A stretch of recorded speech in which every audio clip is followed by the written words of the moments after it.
44 days now of the conflict and the war in Ukraine. Russian attacks on the cities of Ukraine continues now. After the Bucha massacre, Ukrainian President Volodymyr Zelenskyy has said that the situation in the town of Borodyanka, which is also very close to Kyiv, is significantly more dreadful than what's happened in Bucha. Meanwhile, other cities have also been crippled by relentless attacks by Russia. The port city of Mariupol, for example, in complete ruins. There's been a number of casualties also, civilian casualties reported in this city. Several locals have also stepped up to rescue others who've been grievously injured in strikes, in attacks by Russia. Bucha has seen massive destruction and devastation. The aftermath of the massacre, of bodies being found on the streets, is what you see on your screens there, of debris, of tanks, vehicles completely charred, and buildings in ashes.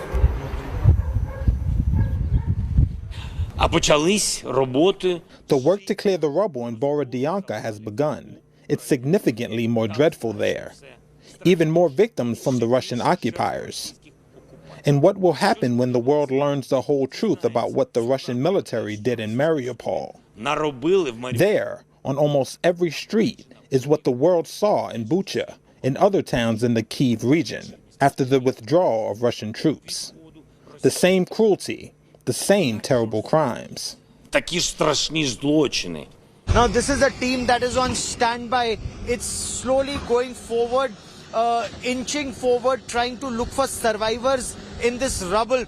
This building, according to information given by people here, was destroyed in an airstrike and emergency workers could not get here in time. But some locals say there could be survivors here, and that is why the focus is on this building, one of the many that have been targeted here in Borodyanka. So healthcare workers and emergency workers are all here standing by amidst locals saying that they've heard voices coming from inside this rubble, and that is why their effort is to try and get into this area. What they're also doing here is trying to put oxygen through a pipe and trying to send food down, because if people had gone down and found a cavity to survive, in case voices are still being heard in the rubble, they're hoping against hope that there would be survivors inside and perhaps in a bunker or a basement. So food packets are here, water is here, doctors are on standby, all in an effort to find survivors amidst this wrecked building destroyed in an airstrike, another building destroyed in a missile strike here in Borodyanka, Ukraine. It's only now that healthcare workers and emergency services have been able to reach here, and they still say it's a race against time to save lives. With cameraman Lalit Mohan Joshi in Borodyanka, Ukraine, Gaurav Sawant for India Today. Russia is out of the UN Human Rights Council amid war crimes claims and counterclaims flying in thick and fast. Kyiv has accused Moscow of committing war crimes in Bucha. Russia has rejected all of this, said that the Bucha killings have been staged and orchestrated by Ukraine.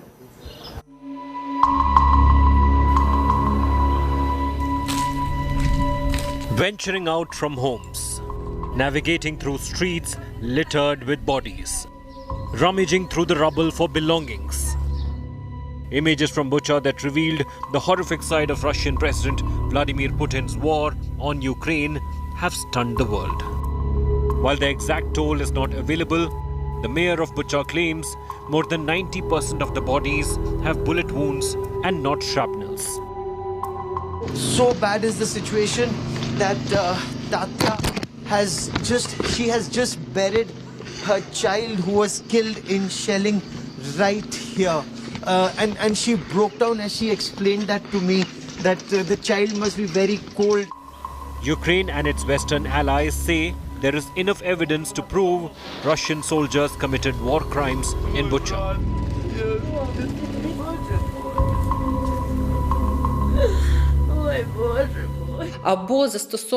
Prohibited weapons were used to target civilian objects, and we certainly know that they were uncontrolled. We can classify this as a war crime, and we investigate this. Many cities in Ukraine, I can mention only several regions which did not get into. The rest of the territory was affected. Anyway, the crime of aggression concerns the whole country. Moscow has rejected the charges and called the allegations a monstrous forgery.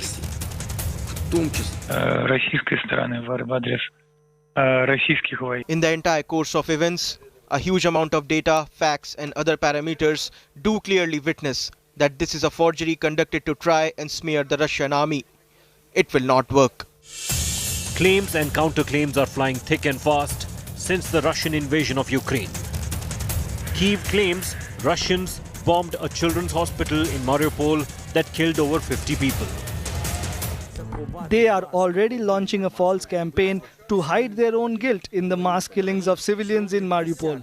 They will do dozens of staged interviews, re-edited recordings, and will kill people specifically to make it look like they were killed by someone else. Russians, on the other hand, point to testimonies of people they claim to have rescued from Mariupol. They occupied the floor of the traumatology department in the hospital, installed grenade launchers and started shooting. There is another one nearby with probably 100 people, including children and the wounded. So we were told that we were given 15 minutes to evacuate, run or whatever, and then the Ukrainians would mine the entire building. The killings of Bucha have prompted worldwide condemnation. India too has condemned the murders committed in the Ukrainian city. Condemn the killings which have taken place there. The West is scaling up its efforts to corner Russia over alleged war crimes. France has already opened 3 investigations. But getting Putin to answer for the alleged war crimes could be near impossible. With Gaurav Sawant in Bucha, Bureau Report, India Today. A month and a half into this war in Ukraine, Russian President Vladimir Putin, remember, had launched his offensive against Ukraine on 24th February. The intention was clear, a swift victory. But that looks like a distant dream now. Zealous Ukraine has forced him to essentially change his strategy in the last 44 odd days.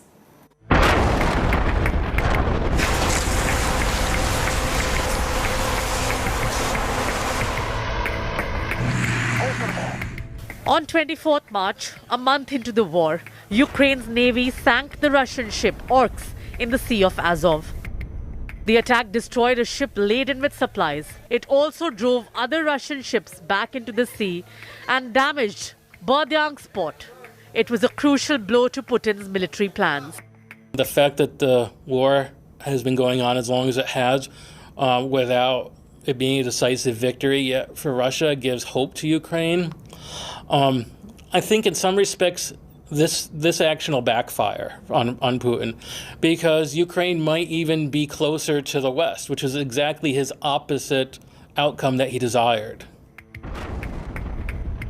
Putin's special operation in Ukraine was supposed to end in a swift victory.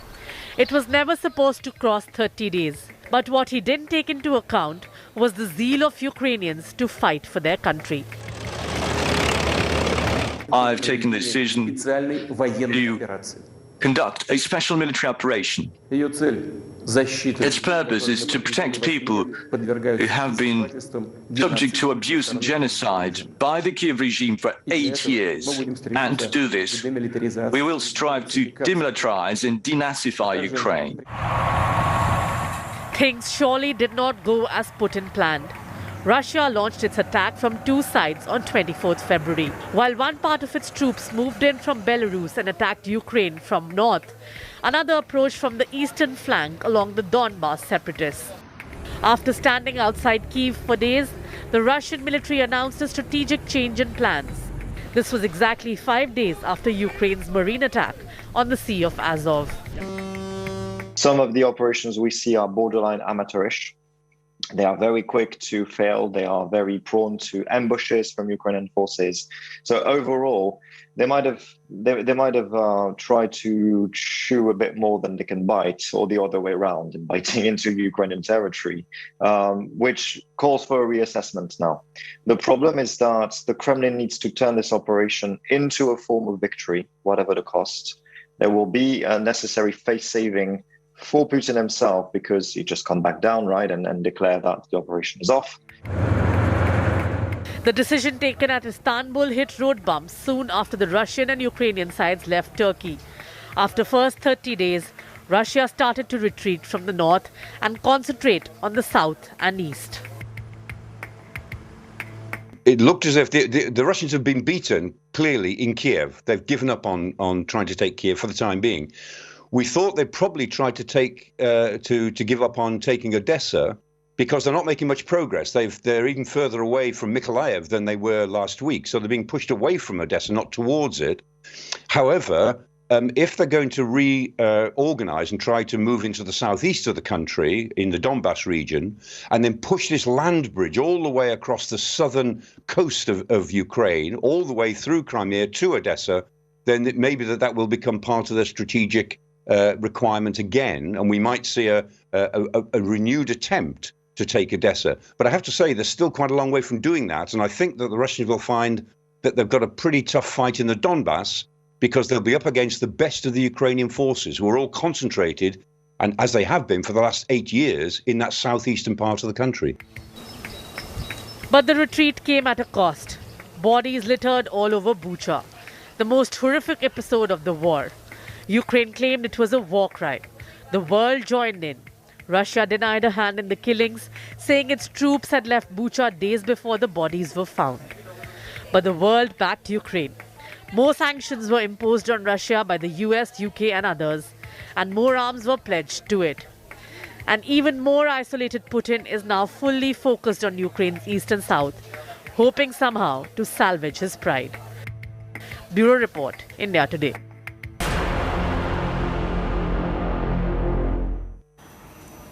Welcome back. Let's get you details. The big setback for Russian President Vladimir Putin after the United Nations General Assembly has suspended Russia from the UN Human Rights Council. This comes after Kyiv accused Moscow of human rights abuse and war crimes in Bucha.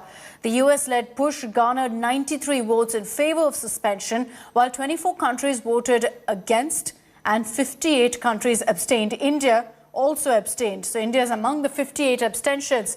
New Delhi called for peace and continued dialogue.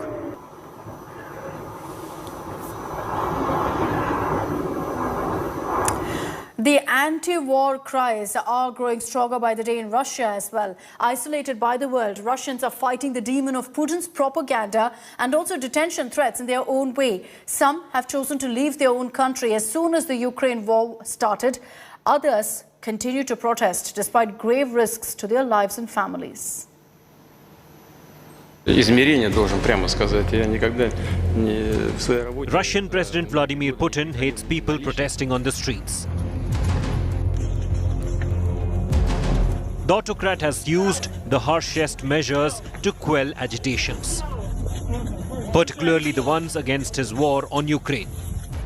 Yet the protests have not stopped. They have only increased as more and more horrors are unveiled to the world.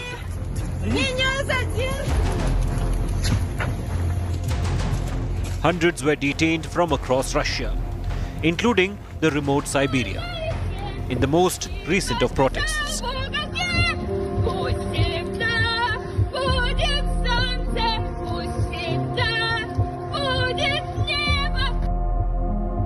The protest against Putin's unprovoked attack on Ukraine began 2 days after the invasion. And since then, people have been hitting the streets as the world rushed to isolate Russia. Putin's government has banned the use of the word war, instead calling it special operations.